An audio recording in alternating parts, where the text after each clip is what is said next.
ఇవాళ పిల్లకి పెట్టిన పాలు దగ్గర నుంచి కల్తీనే కదా. ఒక పిల్లడికి తల్లిపాలే కల్తీ అయిపోయినాయి. దాంట్లో కూడా కెమికల్స్ వచ్చే పరిస్థితి వచ్చేస్తుంది. అది పక్కన పెడితే తీసిన దగ్గర నుంచి ఇచ్చే ప్రతి పాలు కల్తీ. నువ్వు వెళ్ళి ప్యాకెట్ పాలకి తెచ్చావు నువ్వు. అన్ని పాలు కల్తీనేగా. సపోజ్ నువ్వు లేదండి నేను మా గేదెలకు నేను గెడ్డేస్తున్నాను. ఇప్పుడు కొంతమంది అంటారు ఆవు పాలు పవిత్రమని. ఈ మాట వినుంటారు. ఆవు పాలు పవిత్రమని అంటారు. ఆవు పాలు పవిత్రం ఎట్ట అవుతాయి? ఒకప్పుడు పవిత్రమైనవి ఇప్పుడు పవిత్రం కాకుండా ఎందుకు పోయింది? ఇవాళ నువ్వు తినే గడ్డి ఏంటి? పురుగు మందుల్ని ఒక వరి చేనుకు నువ్వు తీసుకుంటే పురుగు మందు లేరు కొడతారు. లేరు కొట్టిన పురుగు మందులో అది ఏమవుతుంది? దానికి ఆ లేయర్ దానికి అంటి పెట్టిపోతుంది. చెట్టుకు అందేది 1%, ఆ మొక్కకు అందేది 1%, మిగిలిందంతా దానికి అంటుకుని ఎండిపోతుంది. ఇలా నువ్వు లేయర్లు కొడతావు. ఆ తర్వాత నువ్వు దాన్ని తీసుకెళ్ళి పశువులకి వేస్తే నువ్వు వేసిన పురుగు మందే కదా నువ్వు పెట్టేది. ఇది ఇప్పుడు ఒకప్పుడు పవిత్రత ఎందుకు ఉండేది? ఆ రోజున ఆ పశువులన్నీ ఆవులు కానీ ఫర్ దట్ మ్యాటర్ గేదెలు కానీ అడుగులో తిరిగాయి. లేదా మన పల్లెటూళ్ళలో కూడా మన గేదెల మల వేసుకుంటాం. ఇప్పుడు నేను గేదెల మల తిరిగేవాడిని చిన్నప్పుడు. 10 గేదెలు 25 గేదెలు వేసుకుంది, లేదా ఆవులు వేసుకుని 40-50 వేసుకుని పాలేరుని తీసుకెళ్ళిపోయేవాళ్ళు, లేదా తక్కువైతే మేమే తీసుకెళ్ళేవాళ్ళం. అవి ఏం చేసేవాళ్ళం? నది ఒడ్లకు లేకపోతే ఏరు ఒడ్లకు కాలువ గట్లను తిప్పేవాళ్ళు, మా పొలాల్లోనూ తిప్పేవాళ్ళం. అది తిరుగుతా మూలికలు లాంటివి తినేవి. ఆ రోజుల్లో ఆయుర్వేద వైద్యం అంటే అశ్వగంధలు, తిప్పతీగలు ఇవన్నీ ఎక్కడ ఉండేవి? ఆ పొలాల గట్ల మీద అక్కడే పెరిగాయి. ఇవన్నీ ఆ మూలికలు తినేవి.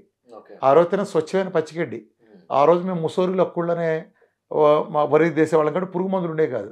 ఆ పేడ కొట్టడం తప్ప పంట తక్కువ పడినా ఎరువులు లేవు. సో పురుగు మందులు లేవు. సో ఆ గడ్డి తినే బలం ఉండేది బాగా. మేము పచ్చమేత కోసుకొచ్చేవాళ్ళం. దానితో ఓపిక ఉండేది. ఇంత మెద్ద మోపులు కోసుకొచ్చేసేవాళ్ళు. పచ్చగడ్డలు పెంచి రకరకాల జున్ను గడ్డి అని రకరకాలు చేసేవాళ్ళం. అది తెచ్చేవాళ్ళం. అందుకని బలంగా ఉండే మూలికలు ఉండేవి. ఏదైనా నీవు పొలంలోనే రిఫ్లెక్ట్ అయ్యే బలం ఉండేది. ఇవాళ ఎక్కడ ఉంటాయి? పవిత్రత ఏడ ఉంది? ప్రతిదీ కల్తీ అయిపోయింది కదా. డెఫినేషన్లే మార్చేశారు దుర్మార్గులు. ఇప్పుడు నెయ్యి కావాలి నీకు. ఇవాళ జనరేషన్ నెయ్యి తెలియదు. నెయ్యి అంటే ఏంటంటే పాలలో మిషన్ పెడితే తీసేస్తారు, అది నెయ్యి అంటున్నారు. నెయ్యి అంటే ఏంటి? పాలని సన్నసగన కాస్తే పాల మీద మేగడ వస్తుంది. దాన్ని పెరిగేసి తోడేస్తే పెరుగు మీద మేగడ అవుతుంది. ఆ పెరుగు మీద మేగడ అంటే ఫర్మెంటేషన్ తర్వాత దాన్ని మనం మజ్జిగలో వేసి చిలికితే కవ్వంత చక్కగా మీద చిలికితే వెన్నపూస వస్తుంది. ఆ వెన్నపూసని చక్కగా కాస్తే కమ్మటి వాసన వచ్చిన నెయ్యి వస్తుంది. దాని కింద గోదావరి వస్తుంది. ఆ నెయ్యి పూసలు ఉంటుంది. దానికి వచ్చిన కమ్మదనం 10 ఏళ్ళకు కొట్టే వాసన, ఆ స్వచ్ఛత అంతా వేరు. అది ఇచ్చే పోషక విలువలు, అది వాడే ఔషధం లాంటి ప్రాపర్టీసు ఇదంతా ఇంటాక్ట్గా ఉంటాయి. నువ్వు ఒరిజినల్గా ఫర్మెంటేషన్లో ప్రాసెస్ జరిగినప్పుడు నువ్వేం చేస్తున్నావు? పాలలో ఒక మిషన్ పెట్టి ఓ లిక్విడ్ తీసి దాన్ని నెయ్యి అంటే అది నెయ్యి ఎలా అవుతుంది? మన కప్పెట్టు గొయ్యి అవుతుంది. కానీ అర్థమైందా? సో డెఫినేషన్లు మార్చేశారు.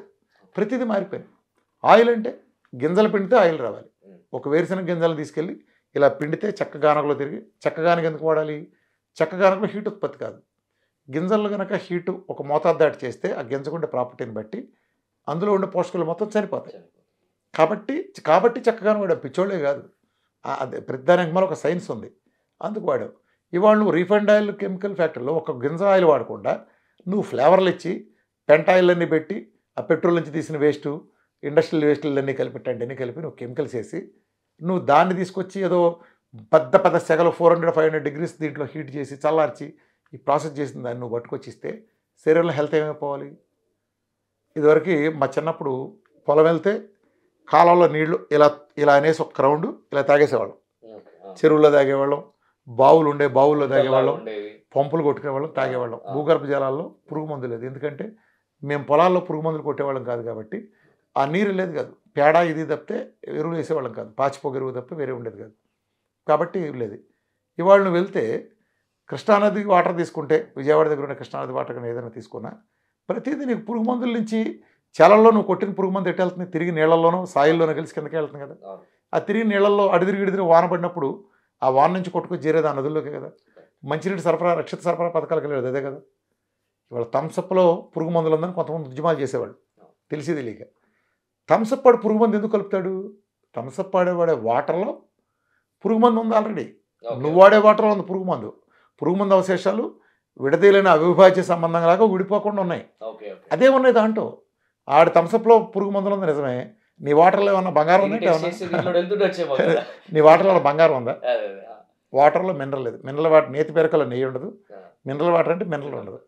ఎప్పుడైతే మినరల్స్ లేని వాటర్ వచ్చిందో ఈ మినరల్స్ లేని వాటర్ వచ్చిందో శరీరానికి కావాల్సిన పోషకాలు మొత్తం అన్నీ అయిపోయినాయి. మెగ్నీషియం దగ్గర నుంచి అనేక పోషకాలు ప్రతిదీ చాలా ఉంటాయి. జింక్ దగ్గర నుంచి పొటాషియం చాలా ఉండే మినరల్స్ అన్నీ పోవటం చేత అప్పటి నుంచి మన ముసలాళ్ళు అవటం బిగినైంది. మన కుర్రాళ్ళే కొంతమంది కుర్రవాళ్ళ పుట్టుతో వృద్ధులని శ్రీశ్రీ అన్నాడు. అది వాళ్ళ గుణం గురించి అన్నాడు. కానీ గుణం కాదు, వాళ్ళ శరీరం మారిపోయింది ఫిజికల్గా. తల్లిదండ్రులంత స్టామినాగా పిల్లలు ఉంటారు. ఫర్ దట్ మ్యాటర్ నేను మా నాన్నగారు అంత లేకపోవచ్చు, నా కొడుకు నా అంత ఉండకపోవచ్చు. అంటే బయోలాజికల్ ఏజ్ ఒకటి ఉంటుంది దానికి. యాక్చువల్గా ఇప్పుడు నేనున్నాను ఫర్ ఎగ్జాంపుల్, మా తాతగారు ఇప్పుడు నాకు 52 సంవత్సరాలు. మా తాతగారు ఆయన 70 అటు ఇప్పుడు నేను లుక్లో ఉండేవాడు ఆయన.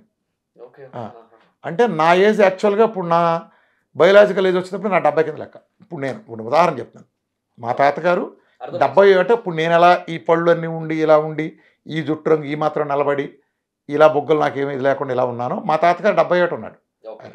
అర్థమైంది. మా నాన్నగారు మేబీ 65 ఏట ఉన్నది, నేను ఇప్పుడు 52లో ఉండి ఉంటాను. అంటే ఉదాహరణ చెప్తాను. రేపొద్దు నా కొడుకు 50కే వస్తాడు.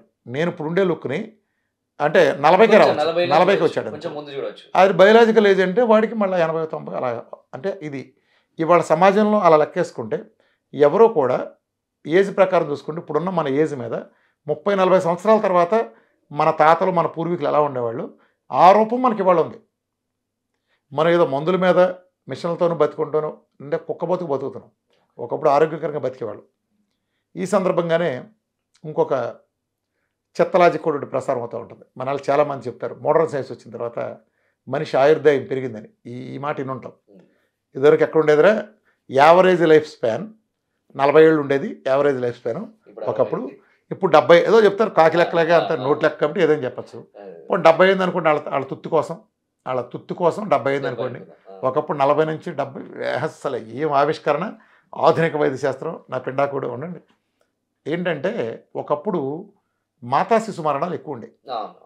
డెలివరీకి వెళ్ళొచ్చిందంటే ఆ డెలివరీ పంపించడానికి వీళ్ళు బండెక్కిస్తారు. అదే ఆఖరి చూపు చాలామందికి అయ్యేది. అప్పుడు అలా ఉండేది.